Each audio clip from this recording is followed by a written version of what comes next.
Hey guys, what is up? I'm not British. So today we're in my kitchen because I wanted to bake something for you guys to celebrate the fact that you exist. I just love you so much. As I am vegan, we will be making a vegan dessert treat dish thing. Let that all sink in there. So I've decided that I wanted to make the vegan gluten-free banana pecan shortbread on the Minimalist Baker website because I love the Minimalist Baker website, and also I really don't have that much stuff in my house right now because I haven't gone grocery shopping in a couple weeks and stuff runs out. Alright, so let's get on to the baking. First off, you need measuring cups, and I'm hoping that if you're watching this and you intend to actually make this, then you have these. I'm Edward Spoonhands. You can give me the waterbed this time. From there, you need sugar, 1 ripe banana. This one's been in my fridge, so it's kind of brown. 1 cup coconut oil. I need to melt this. Vanilla, salt, flour, whatever kind of flour you want to use. I'm using just regular all-purpose. And cinnamon if you're hardcore like that. And most important probably, you need a bowl to put it all in. Alright, so we're now in a different corner of my kitchen. So first off, you're going to want to start by putting your coconut oil in the bowl if you already have the amount that you need. And then you are going to microwave it to melt it, or like hopefully a little bit.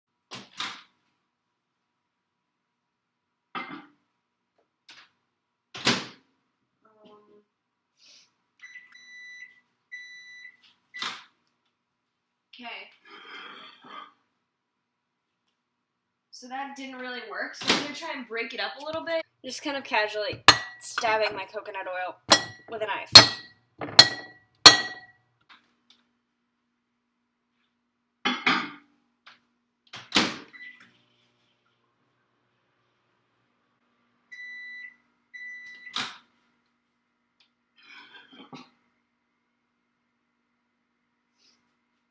That worked a little better, but it's still kind of like solid and stuff, so I'm going to put it in for just a bit longer and hope that it doesn't explode.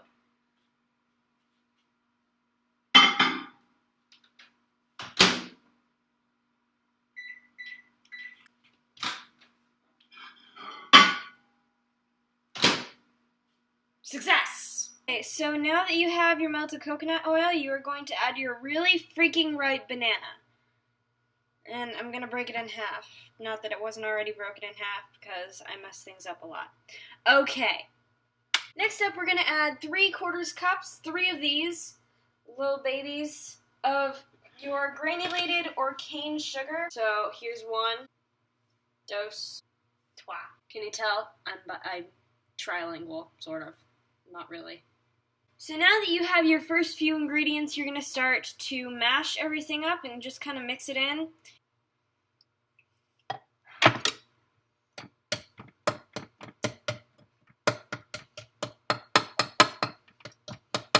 Well, we've got a lovely little, very pale, gross looking mix right now. But I have a rule about baking. If it looks good from the beginning, then it's probably not going to look good in the end. But on the other hand, this is probably not going to look good in the end either, because despite how much I love baking, I am bad at it. Probably because I am a rebel and don't follow directions. So next we are going to add 2½ cups of flour. Here's our cup, here's our ½ cup. 1 cup, 2 cups. And the flour remains 1,000 grains and a ½ cup. So now that that's in there, we're going to mix it again and hope that maybe it doesn't look as gross. Well, you guys are getting my uncensored baking mode, so I don't know how you feel about that, but I am 100% in the zone when I'm in the kitchen. So now you want to add a little bit of salt, and I'm not going to measure this out because measuring is ridiculous, and it's for rule takers. So I'm just gonna kind of,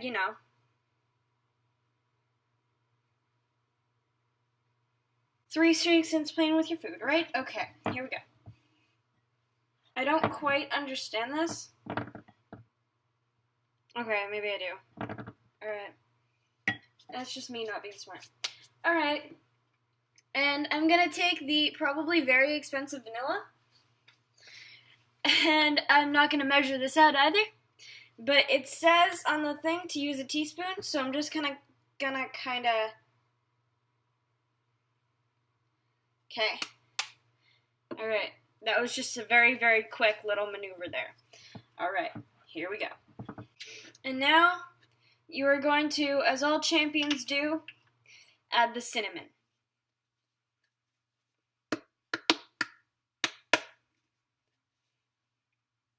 And that is how all champions add cinnamon. Take a load off and put the load right on me. So the instructions say to blend it, so I'm gonna use my power blender, like electrical blender thing. Alright, so I gotta find that first. Alright, here we go.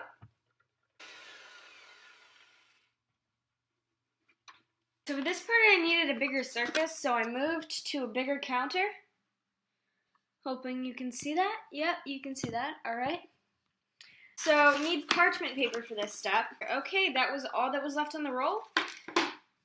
We got really, really lucky. Alright. So you get your parchment paper out. And I'm going to put it the other way so that it stays flat while I'm trying to roll it out. So now when we've got all our crumbly looking dough on our parchment, we're going to try and like make it vertically. Like, oh shit. Like this. So just kind of like, do that thing. And we're going to like make, fuck, alright. We're going to make this kind of like the long way. Hot dog style, if any of you took art class.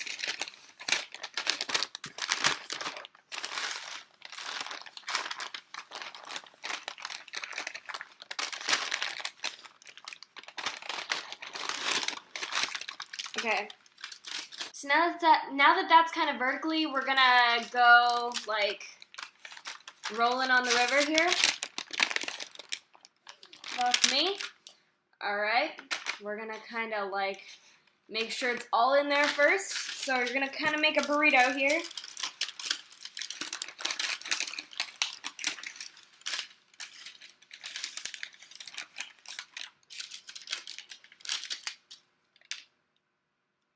I'm going to crush your dreams. Alright, here we go.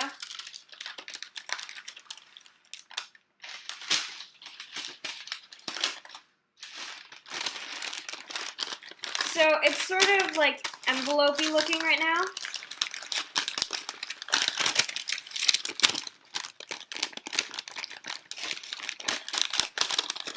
Oh god, what am I doing? Oh god. Alright, here we go. It's starting to work, sort of. Not really. Alright, let's try this again. If at first you don't succeed, try again, unless it's with another person. In that case, no always means no.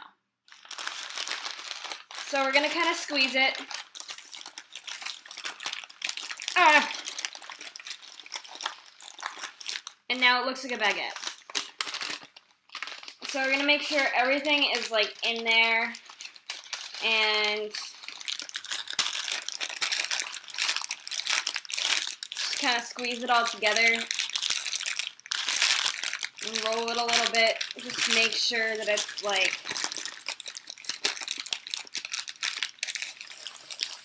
together here.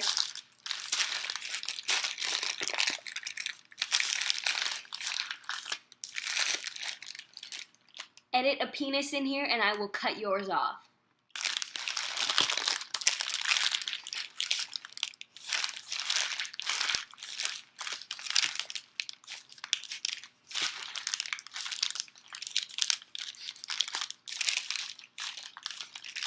Alright, so now that we have our tightly rolled dough joint, we're going to put this in the freezer for 15 minutes so it can harden. And I swear to God, do not make the dick jokes. I know.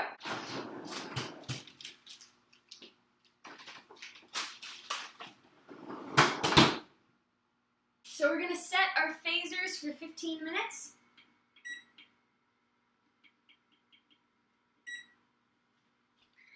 And while we're waiting, I'm going to do a little bit of cleanup here. Sorry it can't be included in my awesome cleanup jam session time, but that's kind of the way it works since you're not actually in my house. Since you've been gone, I preheated the oven to 350, yeah! Thank you for not leaving me. So, I took our favorite little roll buddy out of the freezer, and now we're gonna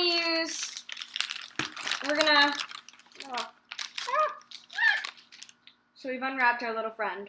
So a trick that my aunt taught me, we are going to use floss to split this into the pieces, if that makes any sense.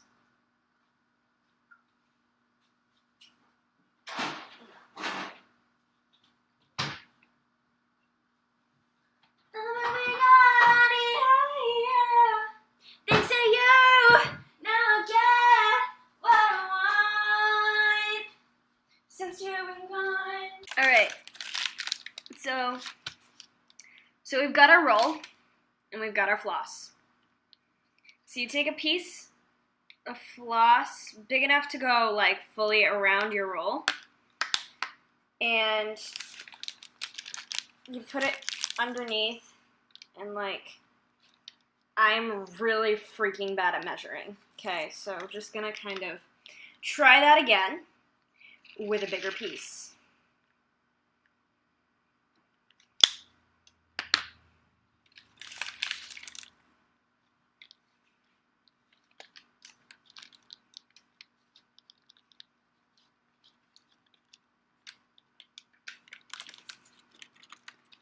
Perfect.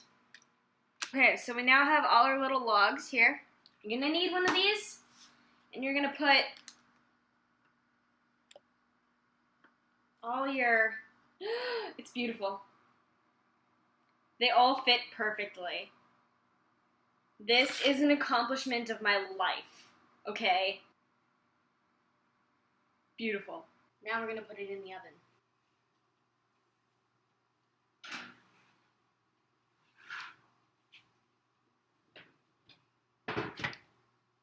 Mission accomplished. So the instructions say to bake this for 18 to 22 minutes, so I'm just gonna kinda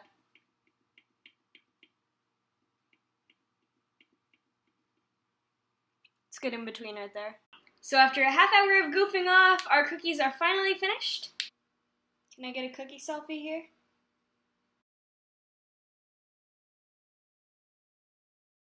So yes, that was my cookie making adventure, and I hope you enjoyed, and I hope you maybe make some cookies for yourself. I will put the link to the Minimalist Baker recipe down in the description, and have a good day, evening, wherever you are, and